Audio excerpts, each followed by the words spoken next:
ब्रजभूषण शरण सिंह ने और तेज कर दिए बगावती तेवर। बीजेपी के खिलाफ नेताजी ने शुरू कर दी धुआंधार बैटिंग। बता दिया अभी हम कमजोर नहीं, करेंगे जोरदार पलटवार। एकाएक महिला पहलवानों के केस की सुनवाई हुई तेज। मेरा पानी उतरता देख, मेरे किनारे पर घर मत बसा लेना, मैं समंदर हूं, लौट कर वापस जरूर आऊंगा।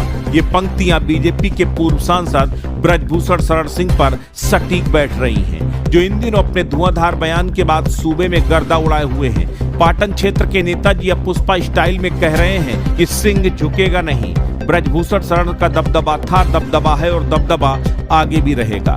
फर्जी केसों में कुछ होने वाला नहीं। ब्रजभूषण शरण सिंह बेदाग थे, बेदाग है और आगे भी बेदाग रहेंगे।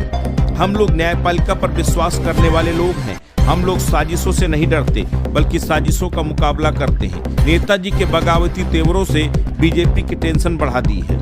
दावे किए जा रहे हैं कि सिंह अब अखिलेश के किंग बनेंगे। 2027 के सियासी पिच पर सपा प्रमुख के लिए बैटिंग करेंगे। बीजेपी के विजय रथ पर ब्रेक लगाएंगे। क्षत्रियों के कुनबे को एक करेंगे। ब्राह्मणों को साथ लेकर योगी आदित्यनाथ का खेल बिगाड़ेंगे। उत्तर प्रदेश की सियासत में पूर्व सांसद ब्रजभूषण शरण सिंह का अलग ही रौला है। पाटन क्षेत्र की करीब 2 दर्जन से अधिक सीटों पर दबदबे वाले नेताजी का दबदबा है।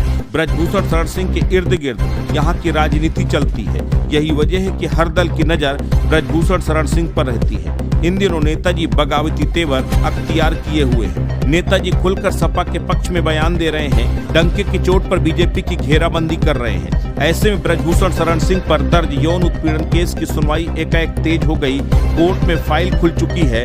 दिल्ली पुलिस भी एक्टिव हो गई है। कोर्ट की तरफ से भी कहा गया है कि अब इस केस में नियमित सुनवाई जारी रहेगी।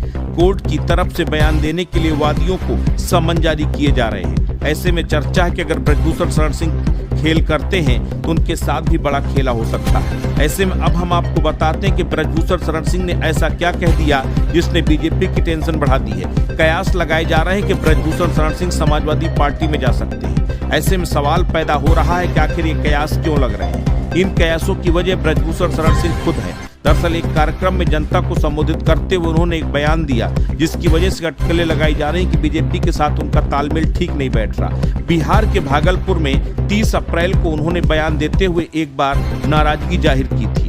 उन्होंने कहा कि आज की सरकारों से हमारा अस्तित्व नहीं है। उस दौरान उन्होंने कहा कि अगर किसी को लगता है कि हम सबके लिए भार बन चुके हैं तो एक बार तो कह दीजिए, मेरी जरूरत नहीं है। ब्रजभूषण शरण सिंह ने कहा कि अगर हम भार बन चुके हैं तो 27 में कह दो या फिर 29 में कह देना, हम दिखा देंगे कि हमारी उपयोगिता क्या है।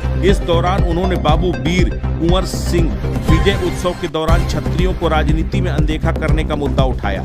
इतना ही नहीं, ब्रजभूषण शरण सिंह ने अखिलेश यादव की जमकर तारीफ की। दरअसल बीते दिनों बीजेपी विधायक अनुपमा जायसवाल द्वारा अखिलेश यादव का पुतला फूंका गया। इस दौरान वो झुलस गईं, उनको अस्पताल में भर्ती कराना पड़ा। वहीं बीजेपी विधायक का हालचाल जानने के लिए अखिलेश यादव मेदांता अस्पताल पहुंचे, जिसके बाद ब्रजभूषण शरण सिंह ने अखिलेश यादव के इस कदम की सराहना की। उन्होंने कहा, इस मुश्किल वक्त में राजनीतिक प्रतिद्वंदी से संपर्क साधने का राजनीतिक परिपक्वता और नेतृत्व का उदाहरण करार दिया था। ब्रजभूषण शरण सिंह लगातार ऐसे बयान दे रहे हैं जो बीजेपी से उनकी नाराजगी और पार्टी में सब कुछ ठीक नहीं के संकेत देते हैं। हाल ही में उन्होंने कहा था कि अब ज्यादा समझाने का समय नहीं रह गया, अब समय अपनी ताकत पहचानने का है। आगे कहा था कि हमारी गलती यह है कि जब जब हमें दबाया गया हम चुप रहे, इसी वजह से हम पर खास ध्यान नहीं दिया जाता। हमारी ये कमी है, हम अपने महापुरुषों कुंवर सिंह, महाराजा देवीबख्श सिंह, बिरसा मुंडा और झांसी की रानी को उचित जगह नहीं दिलवा पाए। ब्रजभूषण शरण सिंह की ओर से की जा रही इस तरह की बयानबाजी से इन अटकलों को हवा मिली है। ऐसा कहा जा रहा है कि अपने प्रतीक भूषण को सरकार में, करण भूषण को संगठन में जगह दिलवाने की कोशिश कर रहे हैं, क्योंकि कुछ दिनों में यूपी सरकार के मंत्रिमंडल में विस्तार किया जाएगा, जिससे वो सरकार और संगठन दोनों में दबाव डालने की कोशिश कर रहे हैं। वहीं संगठन की ओर से महत्व दिया जाता था, वैसा अब नहीं मिल रहा। इसी वजह से वो क्षत्रिय राजनीति से अपना वर्चस्व दिखाना चाह रहे हैं। बयानों के बीच ब्रजभूषण शरण सिंह के बेटे का बयान सामने आया। उन्होंने कहा कि पिता किसी दूसरे दल में नहीं जाने वाले, वो बीजेपी में ही रहेंगे।